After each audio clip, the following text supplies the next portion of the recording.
नमस्कार किसान साथियों, मैं डॉक्टर शेखर हिसार से आप लोगों से रूबरू हो रहा हूं। आज हम चर्चा करेंगे कि बीज उपचार विभिन्न फसलों का किस प्रकार से किया जाना चाहिए। पिछले वीडियो में हमने चर्चा की कि बीज उपचार का क्या क्या महत्व है। आज हम चर्चा करेंगे कि बीज का उपचार किस प्रकार से हम कर सकते हैं।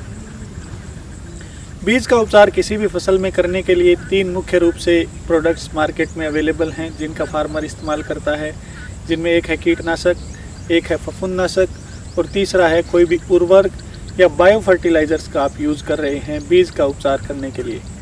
इनका उपचार किस प्रकार से किया जाना चाहिए।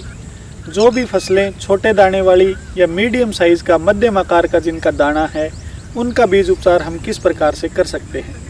मध्यम आकार के दाने या छोटे दाने वाले फसलों में मुख्य रूप से फसलें आती हैं गेहूँ, धान, ज्वार, बाजरा और उसके अलावा जो फसल है वो मस्टर्ड, सरसों भी उसी में आती है। इन फसलों का बीज उपचार करने के लिए हमें 1 किलो बीज के लिए 10 से 12 ml सॉल्यूशन चाहिए। अब 10 से 12 ml सॉल्यूशन बनाने के लिए हम लोग इसमें क्या क्या चीज़ें किस तरीके से इस्तेमाल कर सकते हैं। 1 किलो बीज को उपचारित करने के लिए आपको 10 से 12 ml सॉल्यूशन चाहिए, जिसमें आप 1 से 2 ml जो रिकमेंडेड डोज है किसी भी इंसेक्टिसाइड की, फंजीसाइड की और जो भी उर्वरक आप यूज़ कर रहे हैं उसकी जो 1 से 2 ml रिकमेंडेड डोज है आप उसका इस्तेमाल करेंगे।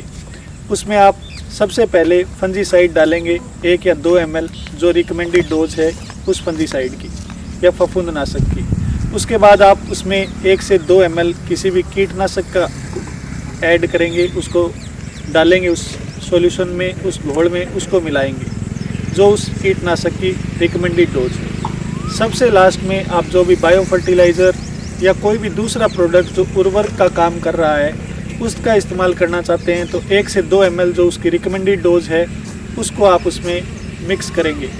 उसके बाद आप उस पूरे सॉल्यूशन में 8 से 10 ml पानी मिलाएंगे।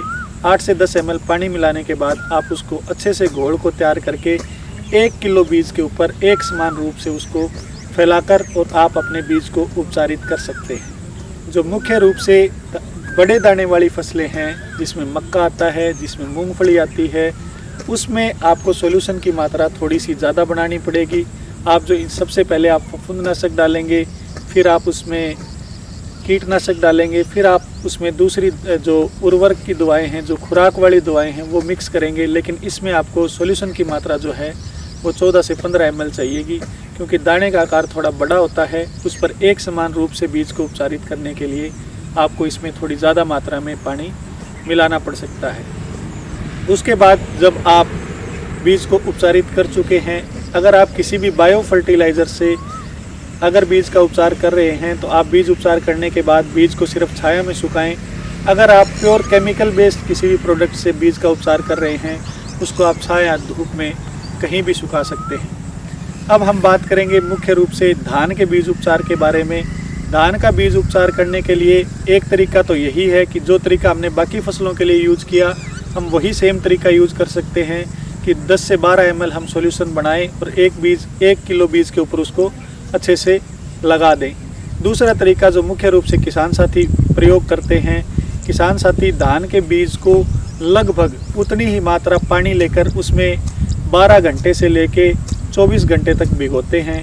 उसको भिगोते टाइम आप जो पानी है उसी में फफूंदनाशक, कीटनाशक और उर्वरक या खुराक वाली जो भी दवाएं आप डालना चाहते हैं वो दवाएं आप उसी पानी में डाल दें और उस बीज को ओवरनाइट पड़ा रहने दें। जब आप अगले दिन उसको खेत में बोएं तो जो पानी जिसमें आपने बीज भिगोया था उस पानी को आप नर्सरी वाले एरिया में एक समान छिड़काव कर दें, तो वो आपके बीज को उपचार करने में आपकी मदद कर सकता है। उम्मीद करता हूँ कि आप लोग समझ पाए होंगे कि किस प्रकार से आप लोगों को बीज उपचार करना चाहिए। धन्यवाद।